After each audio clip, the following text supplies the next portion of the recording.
pagi hari ini kita kembali berkumpul bersama untuk melaksanakan ibadah hari Minggu Persekutuan Teruna. Oke, untuk pertama-tama kita semua bangkit berdiri untuk menyanyikan lagu Mars Teruna.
Mari kita bersatu teduh. Segala puji dan syukur kami panjatkan kehadirat-Mu Tuhan, suci dan kuduskanlah kami, agar boleh layak masuk ke tahta kerajaan. Mari kita mengangkat pujian dari Gita Bakti 12, masuklah semua menghadap Tuhan.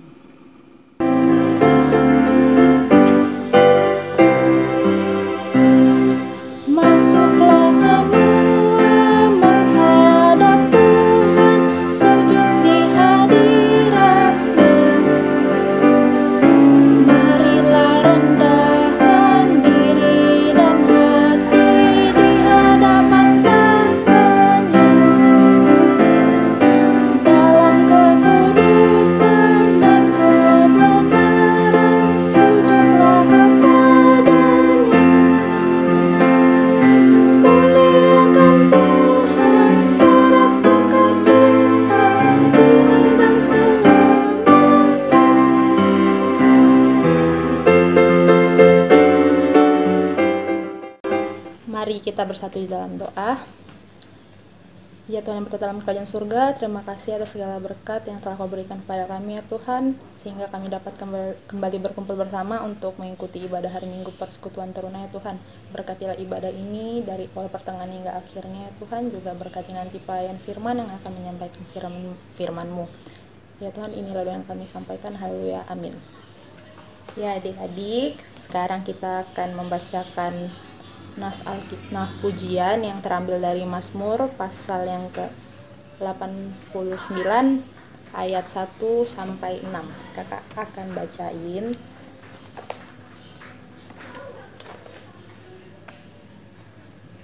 Kesetiaan Tuhan kepada Daud. Nyanyian pengajaran Etan, orang Ezraim. Aku hendak menyanyikan kasih setia Tuhan selama-lamanya. Hendak memperkenalkan kesetiaan-Mu dengan mulutku turun-menurun. Sebab kasih setia-Mu dibangun untuk selama-lamanya. Kesetiaan-Mu tegak seperti langit. Engkau telah berkata, telah kulihat perjanjian dengan orang pilihanku. Aku telah bersumpah kepada Daud, hambaku. Untuk selama-lamanya aku hendak menegakkan anak cucumu dan membangun tahta turun-temurun. Sebab itu, langit bersyukur karena keajaiban-Mu ya Tuhan, bahkan karena kesetiaan-Mu di antara jemaah orang-orang kudus. Adik-adik dipersilakan duduk kembali. Selanjutnya kita akan menyanyikan pujian yang terambil dari Kidung Jemaat nomor 51, bait yang pertama dan kedua, Kitab Suci Hartaku.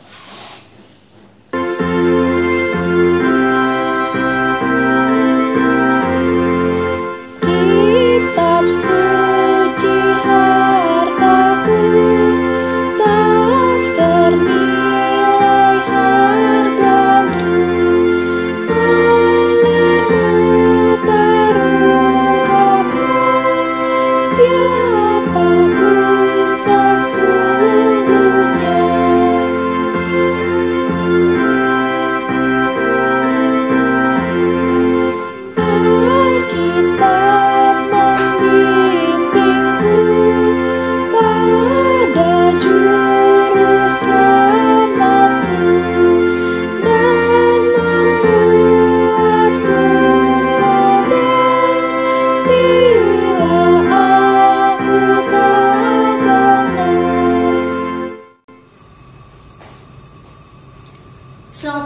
teman-teman PT.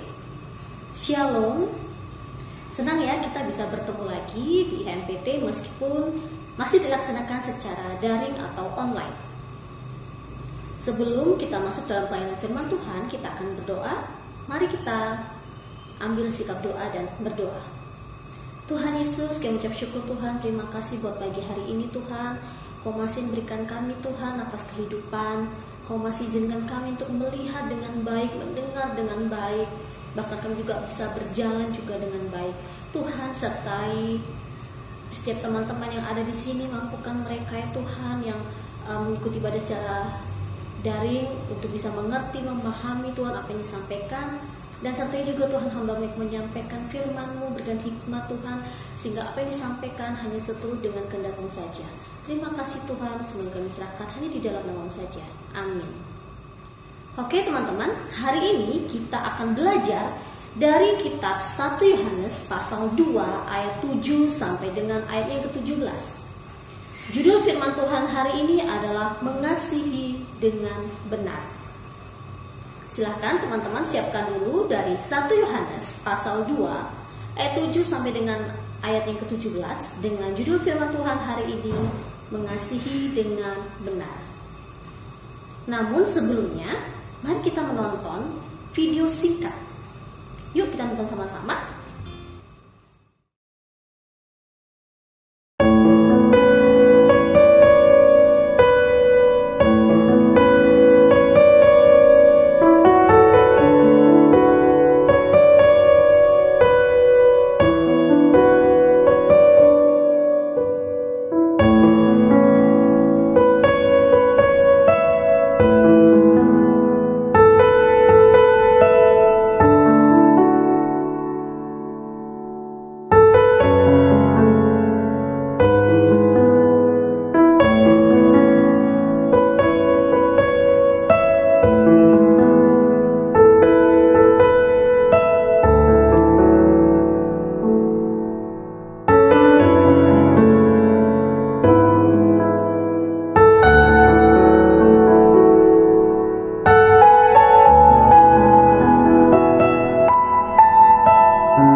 bahwa wah, Stefan ternyata orang yang selalu waspada ya, bagus ya. Dia nggak gampang percaya langsung sama orang baru gitu ya. Apalagi hampir tidak pernah ngobrol. Atau mungkin juga teman-teman ada yang berpikir bahwa wah, ternyata Stefan ini orangnya pelit kak, masa sebuah lilin aja nggak mau kasih gitu kan istilahnya. Andai kan awalnya si anak kecil ini minta lilin. Atau mungkin ada juga yang berpikir wah, Stefan orang gampang curiga ya, gitu ya, mirip-mirip dengan yang selalu waspada tadi. Nah, atau mungkin ada juga yang melihat dari segi anak kecil gitu ya. Wah, kaget kak, ternyata anak kecil ini bertanya tentang lilin bukan untuk meminta lilin, tetapi untuk memastikan apakah Stefan punya lilin atau tidak. Karena dia sangat khawatir gitu ya, nenek sama cucu ini, sama anak kecil ini khawatir kalau Stefan itu hidup sendirian, sehingga mungkin tidak memikirkan tentang ada atau enggak lilin di rumahnya, sehingga mungkin rumahnya sedikit gelap dan sebagainya, dan juga mati lampu kayak gitu istilahnya. Nah, mungkin pendapat teman-teman bisa berbeda-beda ya, tapi kita tampung saja, kakak tampung saja. Nah, apa sih kaitannya dengan firman Tuhan kita hari ini? Mari kita buka 1 Yohanes pasal 2 ayat 7 sampai dengan 17. Kita akan baca firman Tuhan ini secara bersama-sama. Silakan teman-teman berdiri semua. 1 Yohanes pasal 2 ayat 7 sampai dengan 17, demikian firman Tuhan. 1, 2, 3. Perintah yang baru. Saudara-saudara yang kekasih, bukan perintah baru yang kutuliskan kepada kamu, melainkan perintah lama yang telah ada padamu dari mulanya. Perintah lama itu ialah firman yang telah kamu dengar. Namun perintah baru juga yang kutuliskan kepada kamu telah ternyata benar di dalam dia dan di dalam kamu, sebab kegelapan sedang lenyap dan terang yang benar telah bercahaya. Barang siapa berkata bahwa ia berada di dalam terang tetapi yang benci saudaranya, ia berada di dalam kegelapan sampai sekarang. Barang siapa mengasihi saudaranya, ia tetap berada di dalam terang dan di dalam dia tidak ada penyesatan. Tetapi barang siapa membenci saudaranya, ia berada di dalam kegelapan dan hidup di dalam kegelapan. Ia tidak tahu kemana ia pergi, karena kegelapan itu telah membutakan matanya. Aku menuliskan kepada kamu, hai anak-anak, sebab dosamu telah diampuni oleh karena namanya. Aku menulis kepada kamu, hai bapak-bapak, karena kamu telah mengenal dia yang ada dari mulanya. Aku menulis kepada kamu, hai orang-orang muda, karena kamu telah mengalahkan yang jahat. Aku menulis kepada kamu, hai anak-anak, karena kamu mengenal Bapa. Aku menulis kepada kamu, hai bapak-bapak, karena kamu mengenal dia yang ada dari mulanya. Aku menulis kepada kamu, hai orang-orang muda, karena kamu kuat dan firman Allah diam di dalam kamu, dan kamu telah mengalahkan yang jahat. Janganlah kau mengasihi dunia dan apa yang ada di dalamnya. Jikalau orang mengasihi dunia, maka kasih akan Bapa tidak ada di dalam orang itu. Sebab semua yang ada di dalam dunia, yaitu keinginan daging dan keinginan mata, serta keangkuhan hidup, bukanlah berasal dari Bapa, melainkan dari dunia. Dan dunia ini sedang lenyap dengan keinginannya, tetapi orang yang melakukan kehendak Allah tetap hidup selama-lamanya. Mari kita melihat ayat ini pertama dari konteks dan teks. Kitab 1 Yohanes ini disebut juga sebagai sebuah surat, ya meskipun tidak seperti kitab dari 2 Yohanes dan 3 Yohanes. Mengapa? Karena di surat 2 dan 3 Yohanes itu mencantumkan salam pembuka dan juga salam penutup, bahkan alamat surat gitu ya. Namun 1 Yohanes tidaklah demikian, dia sedikit berbeda. Namun ketika kita membaca dari 1 Yohanes, kita akan dihantarkan untuk menyadari bahwa penulis memiliki kasih yang amat besar bagi pengikut Kristus yang merupakan tanggung jawabnya. Penulis ini memiliki keprihatinan yang dalam gitu ya, terhadap pergumulan yang sedang dialami dan dirasakan oleh pembacanya saat itu. Nah, pergumulan yang dihadapi itu bukan berasal dari luar gitu ya, melainkan berasal dari dalam. Maksudnya bukan berasal dari luar persekutuan orang percaya, tetapi tidak dari dalam persekutuan orang percaya. Mengapa? Sebab saat itu muncul godaan akan adanya guru palsu. Guru palsu di sini bukan berarti guru yang mengajar di sekolah, bukan ya, tetapi lebih kepada guru yang mengajarkan kitab Taurat, gitu ya. Guru yang mengajarkan tentang firman Tuhan. Nah, saat itu ada istilah godaan-godaan tentang adanya guru-guru palsu di mana mereka mencoba menarik perhatian orang percaya untuk meninggalkan kepada Kristus. Seharusnya kan guru-guru ini mengajarkan orang percaya semakin dekat pada Kristus. Namun guru-guru palsu tidak, dia melakukan sebaliknya. Nah, oleh karena itu surat ini tema besarnya tentang kebenaran. Oke, mari kita lihat ayat 7 sampai dengan ayat 14. Di sini berbicara tentang dua hal garis besar. Yang pertama, gitu ya, di mana Yohanes adalah penulisnya, gitu ya. Yohanes berbicara tentang hal yang harus dilakukan orang percaya. Pasti teman-teman udah tahu dong, yaitu mengasihi sesama dengan benar. Nah, bagi Yohanes ini bukanlah perintah baru, melainkan perintah lama. Karena ada di dalam Imamat pasal 19 ayatnya ke-18. Teman-teman bisa buka sendiri ya di sini. Nah, namun meskipun ini bukan perintah yang baru, melainkan perintah lama, tapi bisa juga disebut perintah baru. Loh, mengapa? Karena ingin menyadarkan pengikut Kristus bahwa kasih kepada sesama itu tak cukup hanya sekedar diketahui. Tak cukup hanya, oh ya paham, oh mengerti, oh maksudnya begini. Bukan hanya itu gitu ya. Tetapi harus dipraktekkan. Gitu ya. Sekali lagi, bahwa Yohanes ingin menyadarkan para pengikut Kristus, para orang percaya bahwa kasih kepada sesama itu tidak cukup hanya diketahui, dipahami, namun juga harus dipraktekkan. Nah, tentunya jika kita ingin bisa mengasihi orang lain, kita harus tinggal di dalam kasih Yesus. Kalau berbicara tentang kasih, pasti teman-teman tahu dong gitu ya, istilahnya kasih itu apa, kasih itu bagaimana, tapi yang sulit adalah menerapkannya. Nah, di sini kata kuncinya gitu ya, keywordnya gitu ya istilahnya. Kalau kita ingin mengasihi orang lain, maka kita harus tinggal di dalam kasih Yesus. Mengapa? Karena di luar kasih Yesus kita tidak dapat berbuat apa-apa. Itu istilahnya. Oke, kakak mau kasih contoh gitu ya sebentar. Oke teman-teman, mari lihat. Kakak ada pegang botol air gitu ya, botol kecil ya, isinya air. Kemudian ada mangkok ya, sebuah mangkok kecil. Maaf, ini tidak bermaksud promosi merek ya, kebetulan yang ada mereknya ini. Nah, kasih yang kita punya itu seumpama air di dalam botol ini. Kalau kasih kita penuh akan kasih Kristus, maka air kita akan penuh. Dan kemudian ketika kita mengasihi orang lain, arti kita berbagi air kepada orang lain. Kakak tua, lama-kelamaan air ini akan habis. Yang artinya apa? Dia perlu diisi ulang.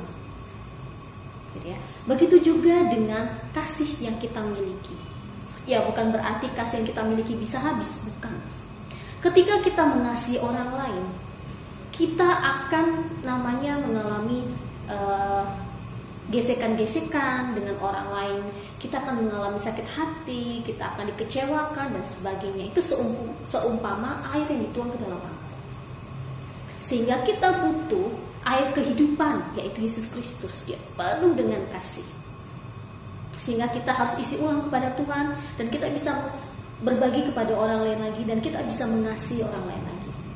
Namun ketika kita tidak tinggal di dalam Tuhan, maka kasih itu akan habis dalam tanda kutip gitu ya. Bukan beneran habis, tapi kita tidak akan mengalami pemulihan diri gitu ya, karena kita sering dikecewakan, jadi kita tidak bisa mengasihi orang lain dengan lebih lagi.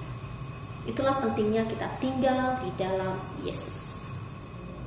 Nah, kita seringkali mendengar ungkapan bahwa pengikut Yesus adalah anak terang. Tapi sudahkah kita melakukannya? Ketika kita hidup dalam kegelapan, ketika kita disakiti, ketika kita dibenci, apakah kita masih bisa mengasihi kembali? Atau kita terlena dalam tanda kutip dengan sakit hati dan kebencian itu? Bukannya malah bangkit atau sadar bahwa kasih Yesus sanggup memulihkan dan menyembuhkan, gitu ya. Sama seperti ilustrasi yang kakak sebutkan tadi. Untuk bisa mengasihi orang lain, mari kita tinggal di dalam Yesus. Gitu. Nah, kemudian yang kedua, Yohanes mengajak kita orang percaya untuk mengasihi sesama sebagai wujud kasih kita kepada Tuhan. Namun bukan berarti kita menyetujui semua hal yang dilakukan orang-orang di dunia tanpa kita saring. Tetap butuh ada penyaringnya gitu istilahnya ya. Bukan berarti juga kita bisa bersandar dan berharap pada apa yang ada di dunia. Kita mengasihi secara personal maksudnya ya. Tapi kita tidak menyetujui perbuatan-perbuatan yang bertentangan dengan firman Tuhan. Itu maksudnya. Nah, mengapa kita harus mengasihi orang lain? sebagai wujud bahwa ya karena kita sudah terima kasih dari Tuhan, kita sudah terima kasih itu dari Tuhan, maka kita harus mengasihi orang lain gitu ya. Nah, sehingga apa yang bisa teman-teman dapatkan di sini? Ada dua. Yang pertama, untuk mengasihi itu butuh bukti gitu ya. Sama seperti ketika kita bilang aku sayang kamu, aku cinta kamu gitu istilahnya ya. Tapi kalau tidak ada bukti, wow, itu hanya sebuah kata-kata saja gitu, kata-kata manis gitu ya. Nah, demikian juga dengan kita mengasihi orang lain, itu butuh bukti. Nah, jika kita sungguh mengenal dan mengasihi Allah gitu ya, jika kita benar-benar adalah anak Allah, mari kita wujudkan mengasihi Allah ini dengan cara juga kasih kepada sesama. Mari kita buktikan itu maksudnya. Kemudian kedua yang bisa kita dapatkan adalah orang percaya itu diajar untuk mengasihi secara personal, tapi tidak kompromi dengan perbuatan yang bertentangan dengan firman Tuhan. Sombong, iri hati, dengki gitu ya. Ya perbuatan-perbuatan lainnya lah yang negatif-negatif itu kan pasti tahu. Nah, sehingga apa aplikasi yang bisa kita dapatkan?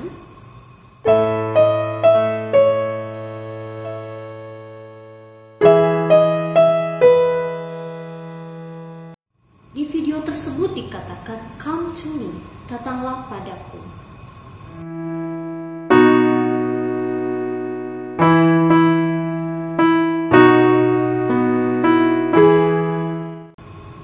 Hai anakku, apakah kau baik-baik saja? Hai child, are you okay? Gitu ya.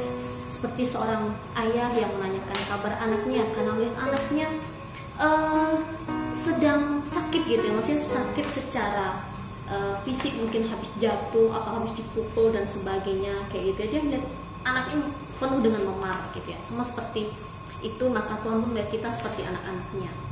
You look tired and sad. Kamu kelihatannya seperti lelah dan sedih gitu ya. Tuhan selalu memperhatikan kita teman-teman. Come to me, I'll help you. Aku akan menolongmu, datanglah padaku. Tapi apa yang dilakukan anak tersebut? Dia sembunyi kan? Hai, kata Tuhan Yesus. Why are you hiding from me? Mengapa kau bersembunyi dariku? Gitu ya istilahnya. Are you afraid of me? Or are you ashamed? Maksudnya apakah kau takut atau apakah kau merasa malu gitu istilahnya. Or maybe you think you do not deserve me. Atau mungkin kamu berpikir bahwa kamu tuh tidak pantas gitu ya untuk datang padaku. In any case, I will wait right here. Istilahnya dalam masalah apapun akan selalu menunggu di sini sampai kau siap berbicara denganku. Ini sama seperti ketika kita memiliki masalah, ketika kita mengalami sakit hati, mungkin kadang kita belum siap untuk langsung berbicara dengan Tuhan gitu ya. Kita butuh waktu. Ingat, Tuhan selalu ada di sana buat kita. Dia selalu menunggu kita untuk berbicara dengannya. Child, don't you know how sad I am? Tahukah dirimu bahwa aku tuh sangat sedih gitu ya, melihat kamu yang seperti itu, melihat keadaanmu. Itu kata Tuhan. Melihat kamu sedih, so sad, so angry, so bitter, istilahnya mengalami sedih yang amat sangat, mengalami kemarahan gitu di dalam hati, mengalami kepahitan yang amat sangat gitu ya. Tuhan tuh sedih melihat kita seperti itu, mengalami seperti itu. Dan engkau menolakku gitu ya, engkau tidak mau datang ke tempatku, tidak mau berbicara kepadaku. Apakah kamu tidak ingin berjuang denganku gitu sayang? Atau tidak ingin memiliki pengalaman iman gitu ya?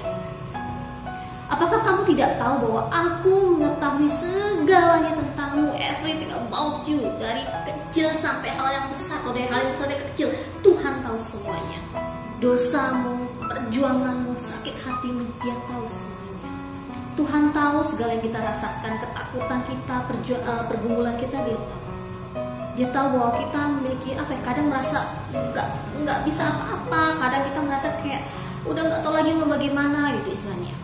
Tetapi Dia bilang, ingatlah ini, kasihku padamu itu kasih yang tidak ada akhirnya, kasih yang tak berakhir. Anugerahku untukmu itu without limit, tanpa batas. Seorang bapa tidak akan meninggalkan anaknya hanya karena dia melakukan kesalahan, hanya karena dia memiliki sakit hati yang amat sangat sehingga dia tidak mau berbicara dengan ayahnya. Enggak, aku akan berikan kamu istilahnya istirahat, aku akan berikan kamu pemulihan gitu istilahnya. Jangan takut anakku, I love you no matter what you are. Aku menyayangimu apapun kamu, bagaimanapun keadaanmu. Inilah hari Valentine sebenarnya, di mana Tuhan begitu mengasihi kita tanpa batas, tanpa syarat. Dan ketika kita sudah siap menemuinya, Dia masih di sana untuk menunggu kita. Ingat, kita tidak pernah sendirian. Dia selalu ada bersama kita. Jadi, anakku yang terkasih, marilah datang padaku. Marilah kita datang kepadanya. Meskipun dengan perasaan yang hancur, perasaan yang sudah tidak mampu lagi diungkapkan dengan kata-kata, kita hanya perlu datang padanya. Kita bahkan ketika kita merasa gak tahu ngomong apa, cukup berdoa, cukup datang padanya, cukup bersujud, dan Tuhan akan mengerti tanpa kita harus ngomong. Dan biarlah Tuhan yang memulihkan hati kita, dan pada akhirnya kita bisa mengasihi orang lain siapapun itu. Ingat, kasih yang benar-benar kasih sejati, bukan karena kasih ketika Dia mengasihi kita maka kita mengasihi Dia, bukan hanya itu, tapi kasih yang benar-benar berasal dari Tuhan. Itu tidak mudah, itu butuh waktu, itu butuh proses. Kita semua akan mengalami proses itu. Di hari Valentine ini, marilah kita lebih lagi mengasihi Tuhan dan juga mengasihi sesama. Happy Valentine guys. Mari kita selalu belajar untuk selalu mengasihi meskipun itu sulit. Kita akan tutup dalam doa.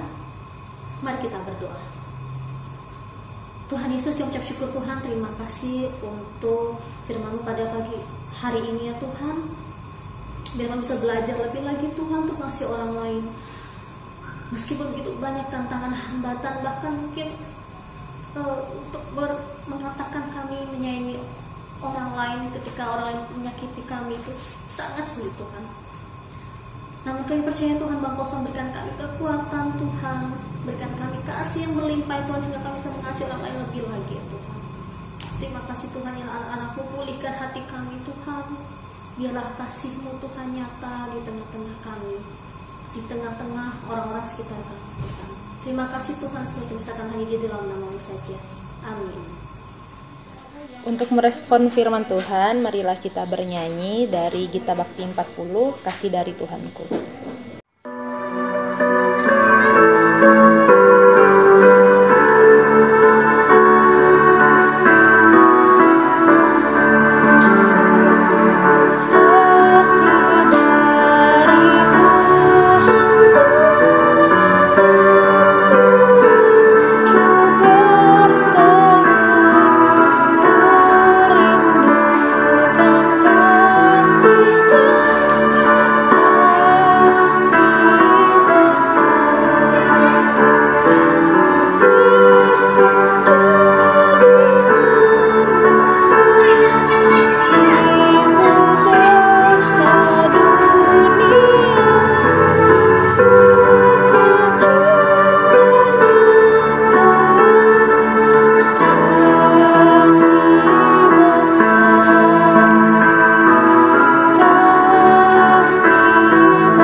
Mohon perhatiannya kepada adik-adik. Jadi persembahan yang adik-adik berikan bisa dimasukkan ke dalam amplop persembahan yang kemudian akan ditulis dari Pelkat PT. Lalu persembahan itu akan dimasukkan ke kantong persembahan yang dibawa oleh orang tua adik klien pada ibadah hari Minggu. Marilah kita memberi persembahan kepada Tuhan dengan membaca sambil mengingat nas Alkitab yang terambil dari 2 Korintus pasal 8 ayat 13 hingga ayatnya yang ke-14. Sebab kamu dibebani bukanlah supaya orang-orang lain mendapat keringanan, tetapi supaya ada keseimbangan. Maka hendaklah sekarang ini kelebihan kamu mencukupkan kekurangan mereka, agar kelebihan mereka kemudian mencukupkan kekurangan kamu, supaya ada keseimbangan. Kita akan memberikan persembahan sambil menyanyikan lagu dari Kidung Jemaat 450 Hidup Kita Yang Benar.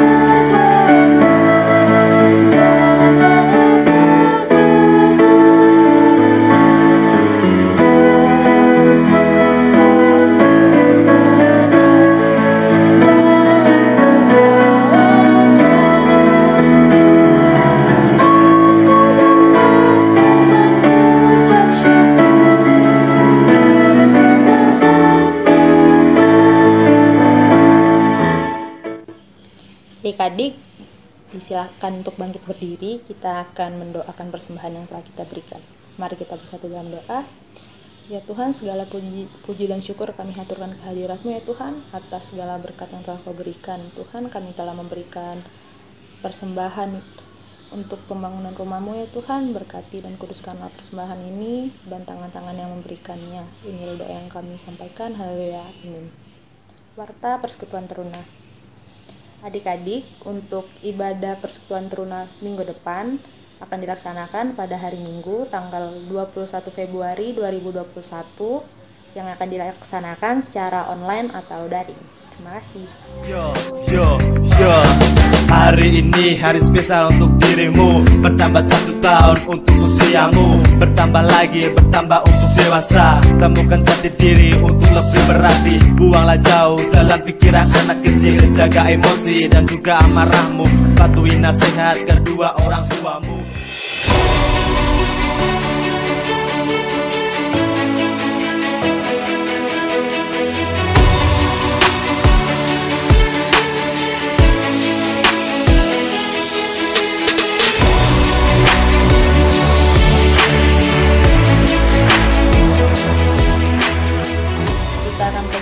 Dari Kidung Jemaat 426 kita harus membawa berita.